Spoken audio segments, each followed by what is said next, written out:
Hello friends, welcome back to our channel. If you want to connect maps to your Toyota Camry, you might be wondering why navigation doesn't show up automatically on your car screen. Many users expect built-in maps to work instantly, but in most cases, you need to connect your smartphone using Apple CarPlay or Android Auto. Without that connection, your maps won't display on the infotainment system. This can feel confusing if you're not sure which method your Camry supports or how to enable it. The good thing is that once you set it up properly, you can use Google Maps, Apple Maps, or other navigation apps directly on your car's display, making your driving experience much easier and safer. Try these. Step 1. Check if your Toyota Camry supports Apple CarPlay or Android Auto. Step 2. Connect your phone using a USB cable.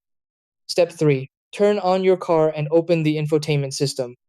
Step 4. Allow permissions on your phone for CarPlay or Android Auto. Step 5. Open your preferred Maps app. Step 6. Start navigation and view directions on the car screen.